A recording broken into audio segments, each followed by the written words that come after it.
Tyranitar is the final evolution of the Larvitar line, and with it being one of the first pseudo-legendary Pokemon with a base stat total of 600 with 134 attack, 110 in defense, and its worst stat only being 61 speed, in solo runs speed is of the utmost importance, but the other stats are just incredible. But our moveset has some great stuff with it as well. By level up, we can get access to the Elemental Fangs via the move reminder, and we can also get Rock Slide at level 14, along with some other great same type attack bonus moves like Dark Pulse, Payback, Crunch, and Stone Edge. Some notable TMs we can learn include, but are not limited to, Focus Punch, Dragon Claw, Water Pulse, Ice Beam, Iron Tail, Thunderbolt, Earthquake, Brick Break, Flamethrower, Dragon Pulse, and Shadow Claw. Definitely a lot of variety, but with Tyranitar being in the slow level up group, and the final red battle being in the mid 80s, training is going to be very rough. Speedrunner 0 to 18 here, and let's get into the run.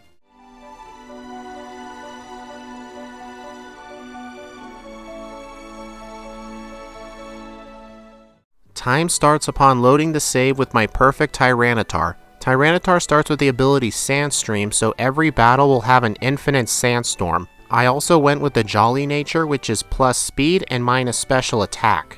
Since speed is our worst stat, we need all the speed we can get for the final fights. Tyranitar is also a female to avoid attract from Whitney's Miltank.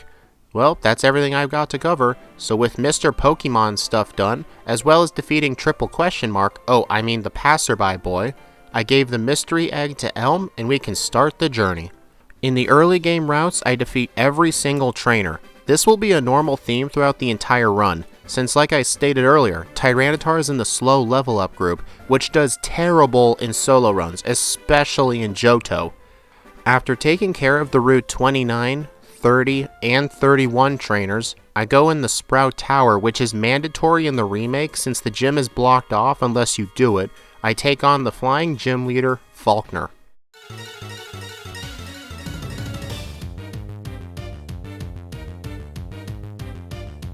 He starts with a level 9 Pidgey and it has a level 13 Pidgeotto. Instead of Mud Slap, the TM he has is Roost, so if I can't knock out his Pokemon quickly enough, he can Heal Stall. But even without Rock Slide, Tyranitar's great attack is still enough to end things rather quickly. I get the egg from Elm's assistant in the mart instead of the center like in Crystal for some reason, talk to one of the Kimono girls which have their own plot in the game compared to Crystal, and I go through Route 32, defeat the trainers, and enter Union Cave. There is a TM on the bottom floor, but instead of Swift, it's the TM for Rock Tomb. I get it so I have access to extra attack power. Once I'm through the cave and into Azalea Town, I help Mr. Kurt get rid of the rockets, and in return he gives me a fastball. Thanks Kurt, I appreciate it. I'll be sure to use this every day. So while we fawn over the greatness of the fastball, let's take on Bugsy.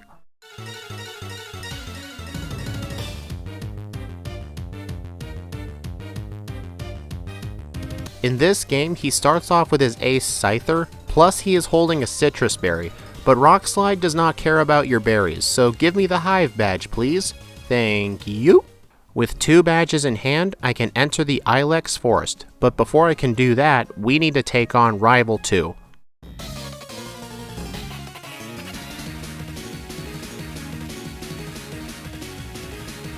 He starts off with Ghastly, but Bite can do super effective damage, and my rock moves can do some great damage to Zubat and Quilava. I know this rival can be hard with a normal Pokemon, but for now he's quite fine. In the Ilex Forest, the puzzle to get the Farfetch'd back to the kid is different from Crystal. Instead of chasing the Farfetch'd back to the kid, you have to sneak up to them from behind. Plus there are 2 Farfetch'd. But once they're back to their respective owners, I get the HM for Cut, teach it to Sentret, have the Headbutt guy teach Tyranitar Headbutt since he's a move tutor in this game, help the Kimono girl get out of the forest, or I guess Tyranitar does, and I go through Route 34, defeat the trainers, and arrive at Goldenrod City. We have some errands to do here as well, but not as many as in Crystal. I heal at the center, get Kenya for fly usage later, get the bike, which is actually good in this game for fast transportation, and I get the radio card. And along with the radio card, I can take on Whitney.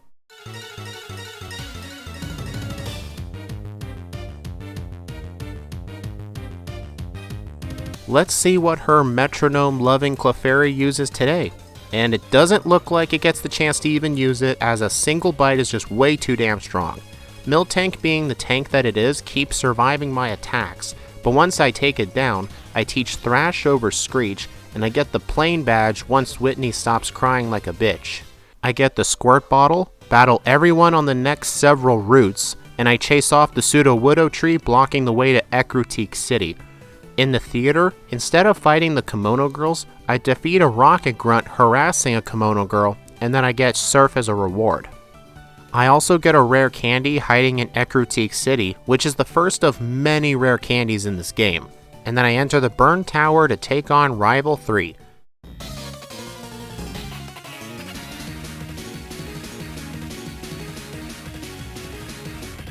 He now has a Magnemite on his team, plus his Ghastly evolved into a Haunter, but with access to Dig, which I got the TM for in the National Park, Magnemite was very easy, and Bite does great damage to Haunter since it has Levitate, and then the Zubat and Quilava go down with Rock Slide. I go down the ladder, let the Johto Beast escape, and then I can now go into the gym to take on Morty.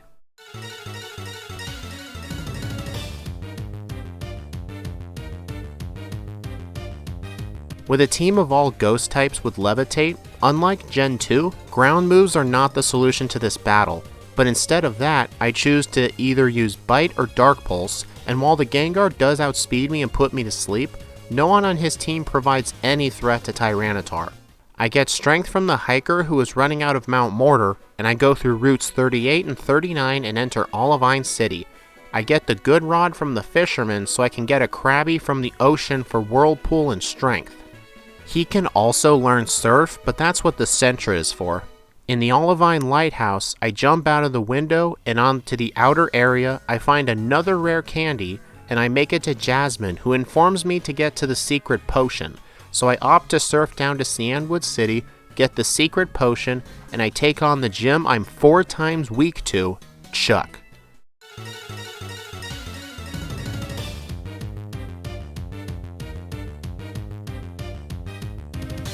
His starting Primeape is not that threatening, but when I did Charizard in the livestream, it was threatening since Primeape has Rock Slide. However, on the Poliwrath on turn 1 after I dig underground, when I get back up it lands a Hypnosis on me, and with me being unable to attack, Poliwrath lands a Focus Punch for massive damage and I get my first reset. I expected that to be my first reset anyway. On the next attempt, the same thing happens to me, so reset number 2, number 3, and finally on attempt number 4, I get the luck I need since Poliwrath never went for Hypnosis, and I finally get the Storm Badge. Very quickly we can go to Jasmine's gym, but I would rather save her for the 7th gym if I can, but Tyranitar doesn't need to worry about that, so let's just go to Jasmine anyway.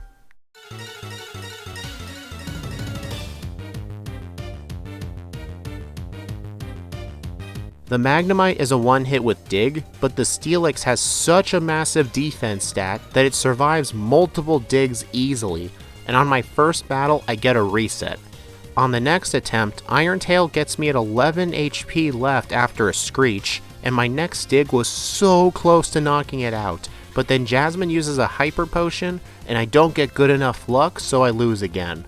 I do lose a couple more times, and I decide to just come back later. I do the stuff east of Ecruteak City, and I enter Mahogany Town, where I go to the Lake of Rage. But before I talk to the Red Gyarados, I go through the flooded maze of trees and get the TM for Hidden Power. The Hidden Power I went with today is Hidden Power Electric, although I don't think I ended up using this move at all. With the Red Gyarados gone, I watch Lance Hyper Beam a dude, and then I go through the entire Rocket Hideout and take on the Ice Gym Leader, Price.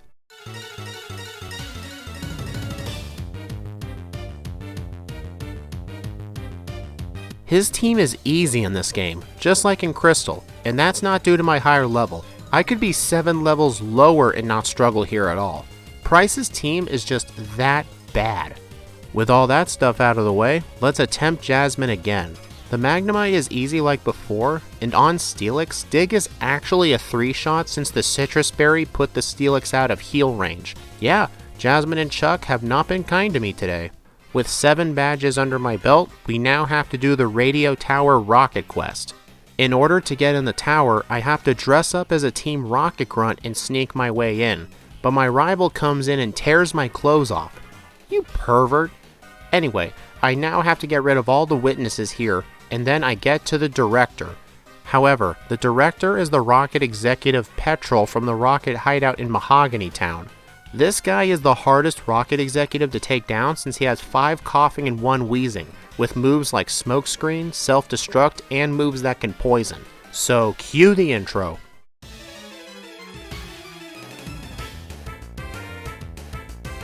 The first coughing is down to 1 rock slide, and the next Pokemon is his wheezing, which goes down in 2 dark pulses.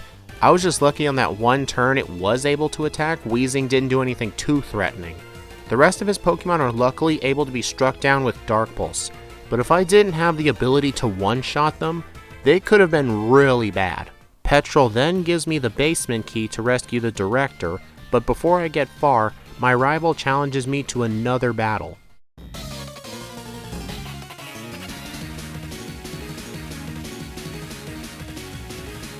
The lead Pokemon is Golbat, which is struck down with Rock Slide, and the Magnemite is defeated with Dig. Next is Sneasel. Rock Slide would have been super effective, but I didn't want the 10% chance to miss, so I just used Dig. And then his remaining Quilava and Haunter are very easy to deal with. At the end of the basement, I rescue the director, get the card key to get to the upper floors of the radio tower, and with access to the upper floors, I defeat the remaining rocket executives Porter, Ariana, and Archer, and finish off Team Rocket once and for all. That was a long side quest, and now I can finish up the badges for Johto. So I fly to Mahogany Town, enter the ice path to the east, get the HM for Waterfall, help the Kimono Girl get unstuck from the ice, and enter Blackthorn City. Before I do anything in Blackthorn, I fly back to Violet City, get the rare candy and the PP up for Stone Edge when I learn it. I also go to Route 32, and in the water get the hidden Heart Scale, since the move reminder is in Blackthorn, and the final item I need is the rare candy on Route 34 south of Goldenrod City. Back in Blackthorn now, I use the move reminder to teach Ice Fang to Tyranitar over Dark Pulse. This move will help out with Lance, the liar with the flyers, as Squidgy likes to call him, but you know who else it can help with? Claire.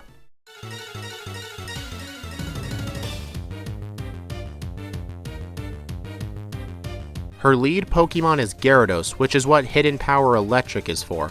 I could have used Thunderfang, but there is only 1 Heart Scale in Johto without having to resort to Rock Smash. Then on the Kingdra, its only weakness is Dragon. I just use my powerful physical Rock Slide to take it out, and then I Ice Fang her 2 Dragonair. But like in Crystal, she won't give me my badge even though I've won, and I have to do a quiz in the Dragon's Den first. What a bitch. After I pass the quiz, I get my final gym badge with a time of 2 hours, 44 minutes, and 50 seconds. But before we leave, Claire gives us the TM for Dragon Pulse, which can help out a lot for Pokemon with Lance if they can learn it. And after I get the TM, I go back to get the Dratini from the Elders so I can teach it Waterfall. When I get out, Elm calls me, says he wants to give me something, so he gives me a Master Ball, but while in Crystal I can go straight to the Elite Four. In Heartgold, we have to take on the Kimono Girls with their evolutions being level 37, and I have to fight them all back to back, so they are even harder in this game. But even after that, it is time to climb the Tin Tower to see Ho-Oh. I won't be using Ho-Oh, but on my way to the top, I do get the rare candy here. At the top, the girls do a ceremonial dance, and Ho-Oh shows up and I destroy it with Rock Slide. And I can finally move on to the Elite Four, but not quite yet. I get the rare candy on Route 27 just before entering the Tojo Falls and defeat all the trainers in here yet again. And then I can get an easy max elixir just before the Victory Road gate, and then in Victory Road, the layout is similar to Kanto but very much changed. I move some boulders around, fall in some holes, and get the TM for Earthquake. And before I exit Victory Road, we take on our rival one last time.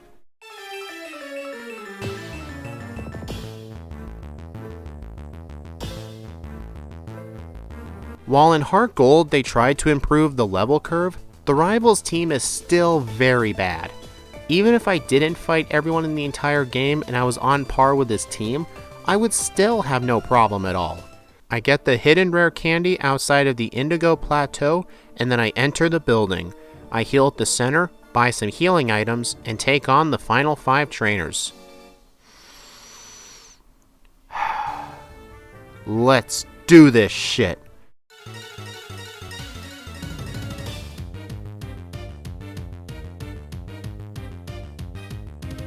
On Will, since his entire team consists of the psychic typing, Crunch makes great work of everything. On Koga, his lead Ariados no longer has double team, which is good since Earthquake does not KO his Ariados, which actually quite surprised me. On Fortress, I didn't think Earthquake would get rid of it, but it does get a lucky critical hit, so I don't have to worry about that at least, nor anybody else on Koga's team. Not even the psychic type flying Venomoth. Check out Scott's thoughts if you haven't, by the way. Great content, 11 out of 10, would recommend. On Bruno, he is also a fighting type expert, so I do need to be careful. On turn 1, I use Earthquake, and then Hitmontop uses Counter and brings me into red health, which allows the Hitmonlee to defeat me since Stone Edge missed. So that's how it's gonna be, eh? On attempt number 2, Hitmontop uses Dig, so I can use Earthquake to take it out. And then on his Hitmonlee, I land an Earthquake for the knockout.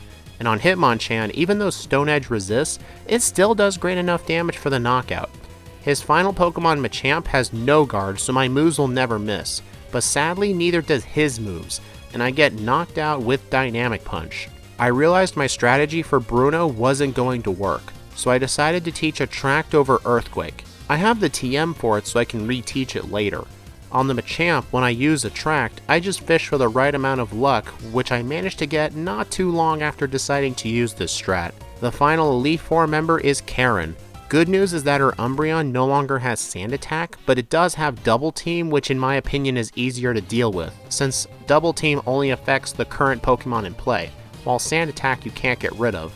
Anyway, but even though Karen is usually the hardest Elite Four member, that is definitely not going to be true for Tyranitar. Now we move on to the champion of Johto, Lance.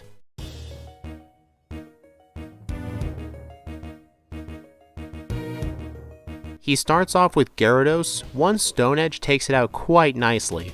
His next Pokemon is Dragonite, which is a one-hit kill with Stone Edge, as is his second one.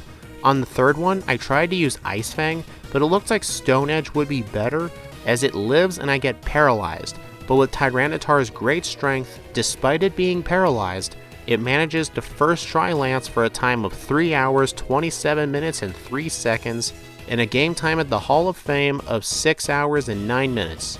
Get rid of the 0 and that would be nice. However, we all know that Johto playthroughs do not end after Lance, they end after defeating Red.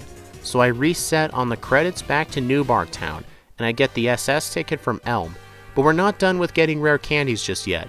I go to the Frontier access to the Battle Frontier to get another rare candy, and then I fly back to Olivine City and get on the SS Aqua. I helped reunite the grandfather with the little girl and get into Vermilion City, where I get the rare candy from the Vermilion City fan club. And while in town, I take on Lieutenant Surge.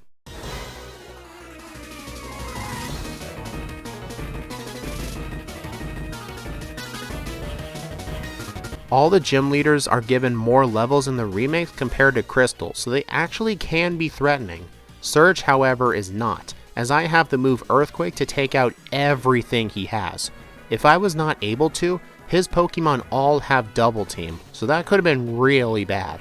The next gym leader I take on is Sabrina. She still only has 3 Pokemon on her team, but since I am the Dark type as well as the Rock type, the Psychic type does nothing to Tyranitar, and I literally just walk away with the Marsh Badge. In the neighboring city, I heal at the center and take on Erica. Her entire team has the ability Chlorophyll in the move Sunny Day, so if they get off a Sunny Day, they will outspeed almost anything I bring into this fight, and use the same type attack bonus Solar Beam, which is exactly what happens, and I get 1 reset on this fight. On the second attempt, I arrive back at the Blossom and I can take it and the Victory Bell out quite easily, although Victory Bell kept spamming full restores, which is just quite annoying. And luckily it missed a Leaf Storm, and I walk away with the Rainbow Badge. Okay, that's enough badges for now, we've got some more story stuff to do. I get to the power plant and talk to the manager about the stolen machine part, and I go into Cerulean City, enter the gym, face the grunt in the gym, track him down to the Nugget Bridge, and then I defeat the Route 25 Gauntlet. I will say though, the final 2 trainers you have to face is a double battle, and they each have 3 Pokemon, so things can go wrong if I play too carelessly. I get Misty away from her date, get the machine part in the gym, and take on Misty.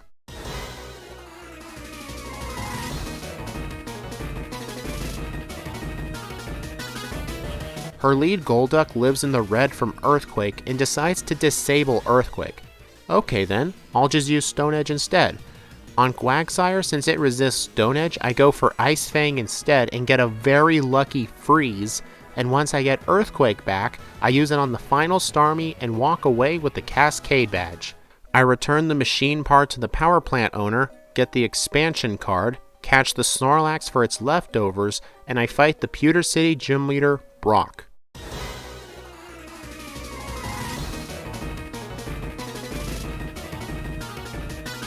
His team has 5 tough Rock-type Pokemon, especially since my all-physical moveset is not going to be as good on his Rock Pokemon as special moves would be. His first Graveler and Rhyhorn do go down to 1 Earthquake though. The Omastar after it lives in the red from Earthquake, but it uses Brine, which does very little damage since it's normal power if I'm above half health, which I am. On his final Kabutops, it uses the priority move Aqua Jet, but since I have plenty of HP left, I easily win this badge. I bike through the Viridian Forest, Viridian City, Pallet Town, and go all the way to Cinnabar Island, and into the Sea Foam Islands, where Blaine has his new gym. Is he improved from Crystal? Well, all the gym leaders are due to the levels alone, but we'll see anyway.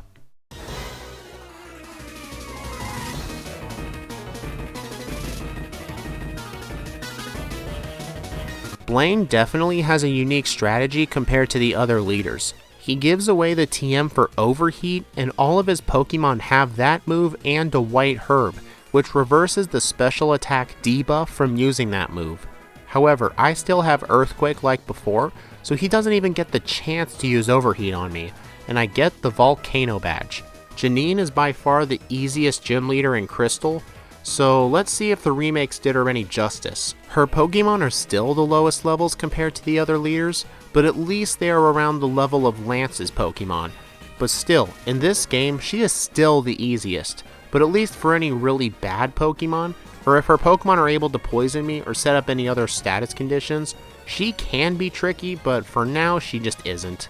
We now have 15 badges in hand, so that leaves 1 gym leader left.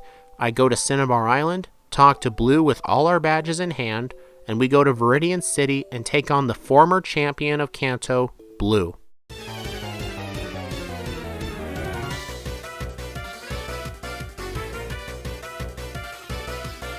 He leads with Exeggutor, but do not let this thing fool you. If you can't defeat it in 1 hit, it has the move Trick Room, which Blue gives you the TM for. If he uses Trick Room, if you outspeed all his Pokemon normally, which 9 out of 10 times you will, all of his Pokemon will outspeed and quite possibly defeat you. So I had to grind the whole game to be a high enough level to one-shot the Exeggutor. On the first battle, I missed Stone Edge, so on attempt number 2, I knock out Exeggutor with Stone Edge. On Rhydon, I use Earthquake, but it lives in yellow, and Rhydon uses its own Earthquake, which does just under half. And then a second Earthquake crits, and I lose again. On the third try, Rhydon decides to use Stone Edge on me instead of Earthquake, and I can move on from it. On Gyarados, I misclicked and used Ice Fang by mistake, but I get a very lucky critical hit, and I move on to the Machamp, which he has on his team instead of Alakazam. It also has No Guard, and I use Stone Edge, but I just realized now I forgot that the fighting type resists rock moves, and it uses Dynamic Punch for the knockout.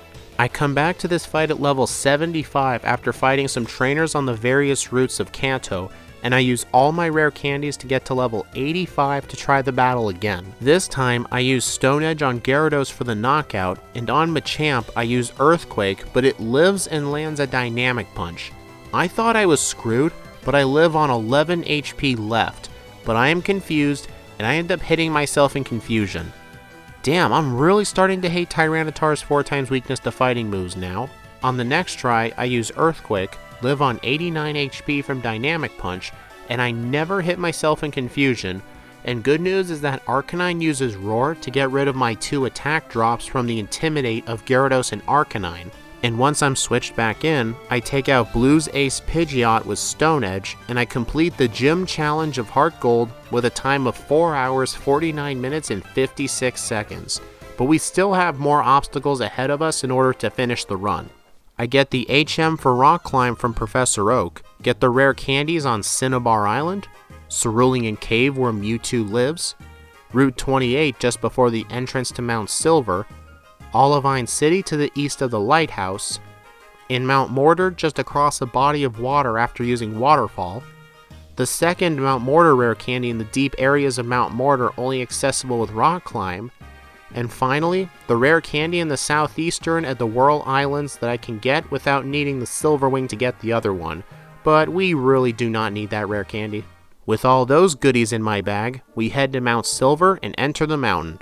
I get one last candy on the slopes of Mount Silver, and with all the rare candies indulged in Tyranitar, getting it to level 93, the minimum level needed for Red, I take on the Pokemon Master himself.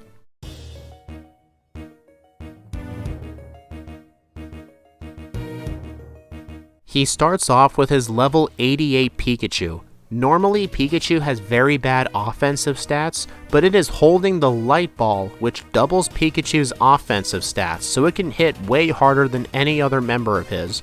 But it does have awful defense, so one Earthquake does the job. His next Pokemon is Blastoise. He does have Focus Blast, which actually will do over half to me.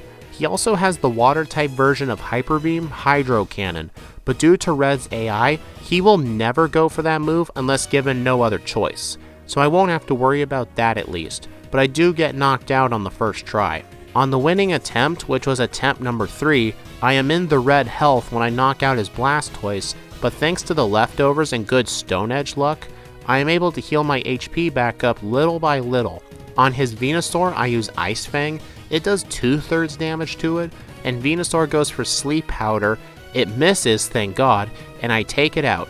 Okay, that would have been really bad.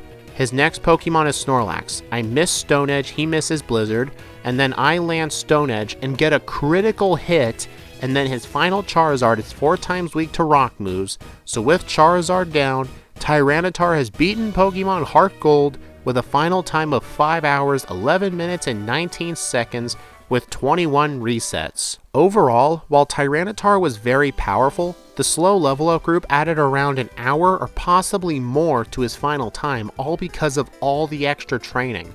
It was just insane, but I am really glad I played this. I did really enjoy Heartgold.